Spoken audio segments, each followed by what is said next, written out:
Torch of illumination, which is the Promethean torch of Freemasonry. And if you go to the Statue of Liberty, you'll see a bronze plaque inside saying that this was given to the government of America by the French Grand Orient Temple Masons. And it is a symbol of Grand Orient Freemasonry in America, the holder of the light. And that's exactly the same torch that is carried during the Olympics. It is the torch of Prometheus. It's not the torch of freedom. No, it's not the torch of freedom. Of the Illuminati. Illumination. Where's that subject? I said 92 miles an hour. That was almost bad, dude. I know. I didn't realize how. State of insurance system expired in 2019. So 92 miles an hour is 22 over the speed limit, okay? Normally I give warnings, I give breaks, but it looks like you've been written a warning already.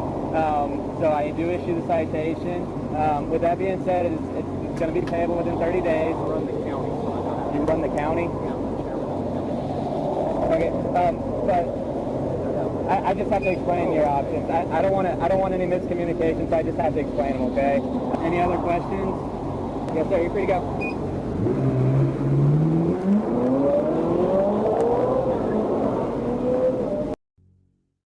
I know men who don't know anything in the world except who plays third base for the Mets. And they think that's a great accomplishment. And they meet and pat each other on the back and bond and go have cocktails and talk about what this guy that plays third base for the Mets did in last night's game. It's sad.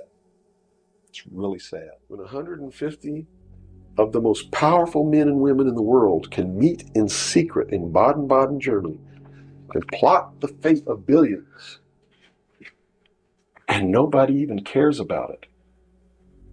But 6 football players go to lunch together, and it's in the headlines across the country. You have a reflection of the society in which that exists. And it is a sick, sick society that is doomed to self-destruction. A nation of people who are willing to send their sons and daughters that they profess that they love to a foreign country to die. And they use the excuse to themselves that they're sending them off to defend our country, and they know damn well that's a lie. Are doomed. Do you know Michael Jackson owned 50% of Sony Records? Michael Jackson owned the Beatles catalog, which made him 50% owner of Sony Records. Sony Records said, oh, no way. We can't let a Negro own half of this, even if he's the #1 selling artist of all time. So Michael Jackson's album Invincible comes out, and what does Sony do? They give him no promotion. They sabotage Invincible to make sure Michael Jackson goes into debt, and then they come back to Michael and say, you're in debt, Michael, you owe us a couple mil, give us the Beatles music. Michael says, no, I'm gonna have a concert, raise the money to pay y'all off. You're never getting the catalog. Michael Jackson made one mistake. He was living in Dubai with his brother. He decided to come back to the Staples Center to perform. Fatal mistake. Mike should have stayed over there. Dare you think that your government could be involved in a false flag attack at all?